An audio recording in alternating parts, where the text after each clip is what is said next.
الحمد لله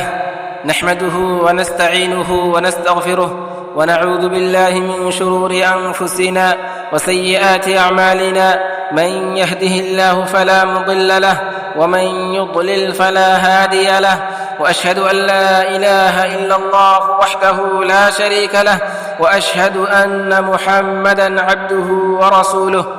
يا أيها الذين آمنوا اتقوا الله حق تقاته ولا تموتن إلا وأنتم مسلمون. يا أيها الناس اتقوا ربكم الذي خلقكم من نفس واحدة وخلق منها زوجها وبث منهما رجالا كثيرا ونساء،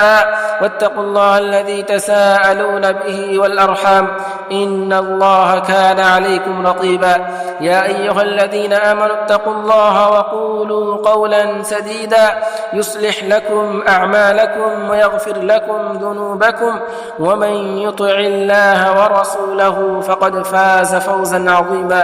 أما بعد، فإن خير الحديث كتاب الله، وخير الهدي هدي محمد صلى الله عليه وسلم، وشر الأمور محدثاتها، وكل محدثة بدعة، وكل بدعة ضلالة، وكل ضلالة في النار. أعوذ بالله من الشيطان الرجيم. بسم الله الرحمن الرحيم. إن الله لا يحب كل مختال فخور.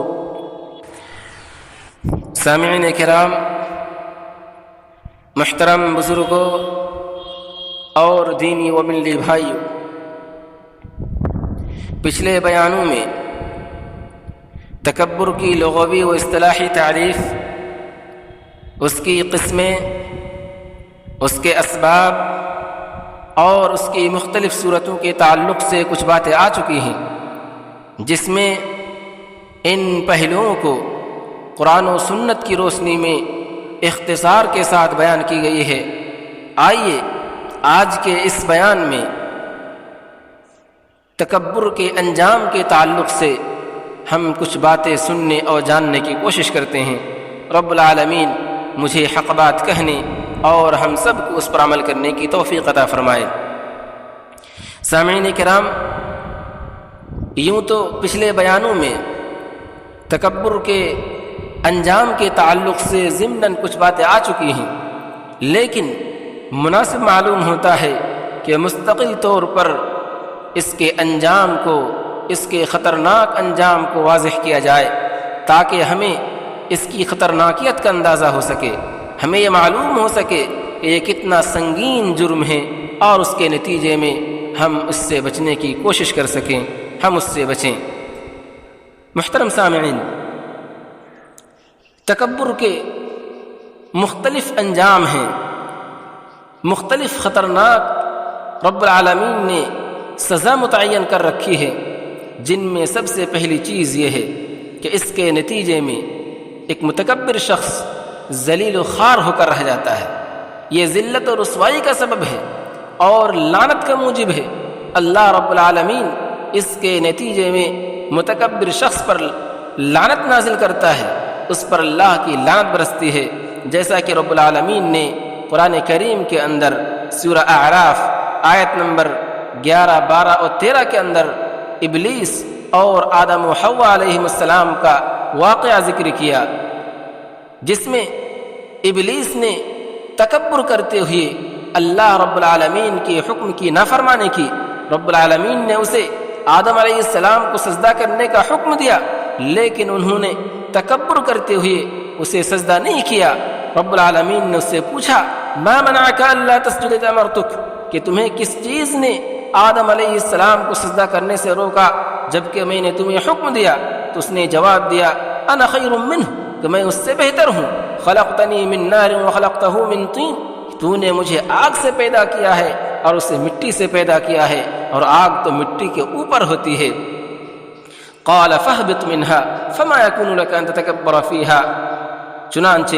رب العالمین نے بھی اپنا فیصلہ سنا دیا، فرمایا فاہبط منها، تو یہاں سے نیچے اتر جا، فما يكون لك ان تتكبر فيها، تجھے یہ حق نہیں پہنچتا کہ تو یہاں تکبر کرے، فاخرج انك من الصاغرین، تو یہاں سے نکل جا، بے شک تو ذلیل و خوار لوگوں میں سے ہے، ذلیل و رسوا لوگوں میں سے ہے۔ اسی طرح رب العالمین نے سورہ حجر آیت نمبر 34 اور 35 کے اندر فرمایا فخرج منہا فإنک رجیم، تو یہاں سے نکل جا، بے شک تو دھتکارا ہوا ہے، تو مردود ہے، وإن علیک اللعنۃ الی یوم الدین، اور تجھ پر قیامت تک لعنت ہے۔ اسی طرح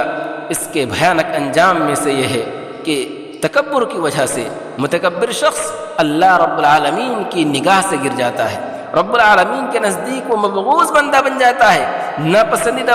بندہ بن جاتا ہے، جیسا کہ رب العالمین نے سورہ لقمان آیت نمبر 18 کے اندر فرمایا ان اللہ لا يحب كل مختال فخور، کہ بے شک اللہ رب العالمین تکبر کرنے والے اور شیخ خورے کو ناپسند فرماتا ہے۔ اسی طرح اس کا ایک خطرناک انجام یہ ہے کہ رب العالمین کبھی کبھار اس کے نتیجے میں متکبر شخص کو زمین میں دھسا دیتا ہے، جیسا کہ بخاری کی حدیث نمبر 5779 ہے 89 ہے، اور مسلم کی حدیث نمبر 2088 ابو ہریرہ رضی اللہ عنہ راوی ہیں، فرماتے ہیں کہ رسول اللہ صلی اللہ علیہ وسلم نے فرمایا بینما رجل یتبختر یمشی فی بردیہ قد اعجبته نفسه، کہ ایک شخص اپنی دونوں چادریں پہنے ہوئے اکڑ کر چل رہا تھا اور وہ خود پسندی مبتلا ہو چکا تھا، فخسف اللہ بہ الارض، چنانچہ اللہ رب العالمین نے اسے زمین میں دھسا دیا، فہو یتجلجل فیہا الی یوم القیامہ، پس وہ قیامت تک اسی طرح زمین میں دھستا رہے گا، نیچے گہرائی کی طرف جاتا رہے گا۔ اسی طرح اس کے خطرناک انجام میں سے یہ ہے کہ یہ چیز جنت میں داخل ہونے سے روکنے والی ہے، یہ جنت میں دخول جنت میں رکاوٹ کا سبب ہے، جیسا کہ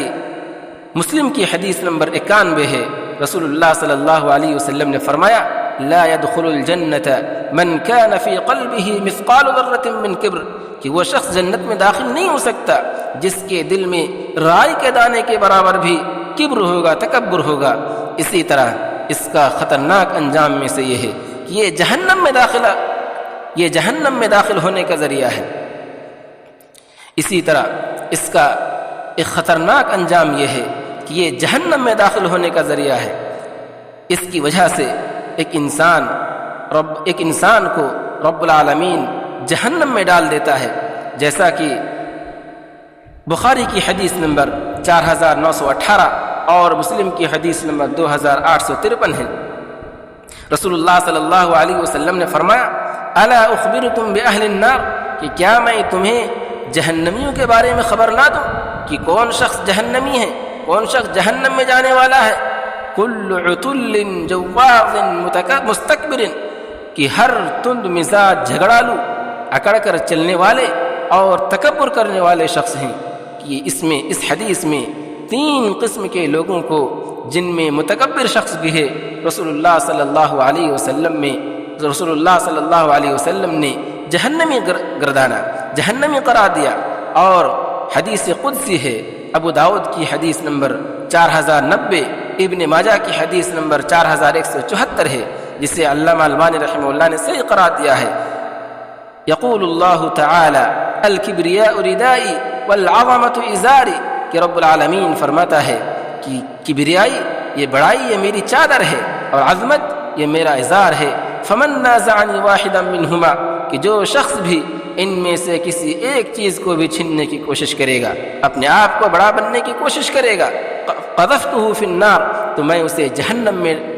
ڈال دوں گا۔ تو پتہ چلا کہ یہ جہنم میں داخل ہونے کا ذریعہ ہے، جہنم میں داخل ہونے کا سبب ہے۔ اسی طرح ایک متکبر شخص کا قیامت کے دن کیا حشر ہوگا، اس کا اندازہ لگائیں، اس کا کیا انجام ہوگا۔ قیامت کے دن متکبر شخص پر غضب الہی برسے گا، اللہ رب العالمین کا غضب برسے گا، جیسا کہ بخاری کی الادب المفرد کے اندر حدیث نمبر ہے 549، اور مسند احمد کی حدیث نمبر 5995 ہے۔ رسول اللہ صلی اللہ علیہ وسلم نے فرمایا من تعظم فی نفسہ او اختال فی مشیتہ، جو شخص اپنے آپ کو بڑا سمجھے گا، جو شخص اپنے آپ کو بڑا گردانے گا یا اکڑ کر چلے گا، لقی اللہ وہو علیہ غضبان، تو اللہ رب العالمین سے ملے گا اللہ رب العالمین کی ملاقات ہوگی اس حال میں کہ رب العالمین اس پر غضبناک ہوگا، رب العالمین کا غضب برسے گا۔ پتہ چلا کہ قیامت کے دن متکبر شخص پر غضب الہی برسے گا، اسی طرح متکبر شخص کی طرف اللہ رب العالمین دیکھنا بھی گوارا نہیں کرے گا، جیسا کہ مسلم کی حدیث نمبر 107 ہے۔ رسول اللہ صلی اللہ علیہ وسلم نے فرمایا ثلاثۃ لا يكلمهم الله يوم القيامة ولا يزكيهم ولا ينظر إليهم ولهم عذاب أليم، کہ تین قسم کے لوگ ایسے ہیں جن سے رب العالمین قیامت کے دن نہ تو کلام کرے گا، نہ گفتگو کرے گا، نہ بات چیت کرے گا، نہ انہیں پاک کرے گا اور نہ ہی ان کی طرف نظر کرم سے دیکھے گا۔ وَلَهُمْ عَذَابٌ عَلِيمٌ، بلکہ ان کے لیے دردناک عذاب ہوگا۔ آگے فرمایا وہ تین لوگ کون ہیں؟ شیخ زان وملک کذاب وعائل مستکبر، اس زناکار زانی بوڑھا شخص، دوسرا جھوٹا بادشاہ، اور تیسرا شخص ہے متکبر فقیر، متکبر تنگ دست۔ یہ تین قسم کے لوگ ایسے ہیں جن سے رب العالمین قیامت کے دن نہ تو کلام کرے گا، نہ انہیں پاک کرے گا اور نہ ہی ان کی طرف دیکھنا گوارا کرے گا، بلکہ ان کے لیے دردناک عذاب ہوگا۔ اسی طرح متکبر شخص ہر طرف ذلت و رسوائی کا سامنا کرے گا، اسے ہر طرف سے ذلت و رسوائی کا سامنا ہوگا، جیسا کہ ترمذی کی حدیث نمبر 2492 ہے، حسن صحیح حدیث ہے، علامہ البانی رحمہ اللہ نے بھی حسن قرار دیا ہے۔ رسول اللہ صلی اللہ علیہ وسلم نے فرمایا یحشر المتکبرون یوم القیامت امثال الذر فی صور الرجال، کہ قیامت کے دن متکبرین کو جمع کیا جائے گا اس حال میں کہ اس کی صورتیں تو آدمی کی سو ہوگی لیکن جسامت کے لحاظ سے وہ چیونٹیوں کے مانند ہوں گے۔ یغشاہم الذل من کل مکان، جنہیں ہر طرف سے ذلت و رسوائی ڈھانپ لے گی۔ فیساقون الی سجن فی جہنم یسمى بولس،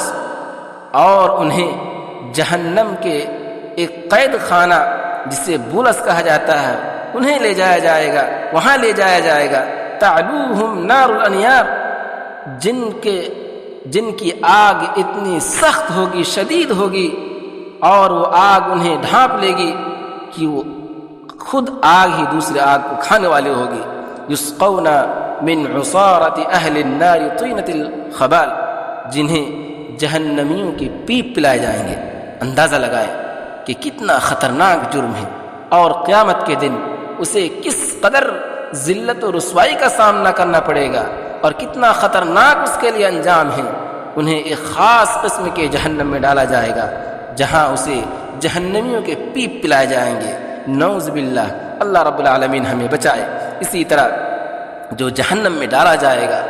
اسے یوں ڈالا نہیں جائے گا بلکہ اوندھے منہ گرایا جائے گا، جیسا کہ صحیح الترغیب والترہیب للالبانی کی حدیث نمبر 2909 ہے۔ رسول اللہ صلی اللہ علیہ وسلم نے فرمایا من كان في قلبه مثقال حبة من خردل من کبر، کہ جس کے دل میں رائی کے دانے کے برابر بھی کبر ہوگا، تکبر ہوگا، کبہ اللہ لوجہہ فی النار، اللہ رب العالمین اسے اوندھے منہ جہنم میں ڈال دے گا۔ تو پتہ چلا کہ یہ کتنا خطرناک جرم ہے، کتنا خطرناک اور کتنا سنگین جرم ہے، اور اس کا کتنا خطرناک انجام ہے کہ اس کی وجہ سے ایک انسان ذلیل و خوار ہو کر رہ جاتا ہے، اس پر اللہ کی لعنت برستی ہے، اللہ رب العالمین کی نگاہ سے وہ گر جاتا ہے، جنت میں داخل نہیں ہو سکتا ہے، جہنم میں داخل ہوگا، اور رب العالمین اسے جہنم کے ایک خاص قسم کے طبقے میں ڈالے گا اور اسے اوندھے منہ گرائے گا جہاں اسے جہنمیوں کے پیپ پلائے جائیں گے۔ لہذا ضرورت اس بات کی ہے کہ ہم اس کی سنگینیت کو سمجھیں، اس کی خطرناکیت کو سمجھیں اور اس سے بچنے کی کوشش کریں۔ اللہ رب العالمین ہم سب کو اس سے بچنے اور اس کے لیے تواضع اختیار کرنے کی توفیق عطا فرمائے۔ رب العالمین جب تک ہم جئیں ایمان و اسلام پر جئیں، اور جب ہمارا خاتمہ ہو ایمان بالخیر پر ہو۔ بارک اللہ لنا ولکم فی القرآن العظیم ونفعنا وإیاکم بالآیات والذکر الحکیم، انہ تعالی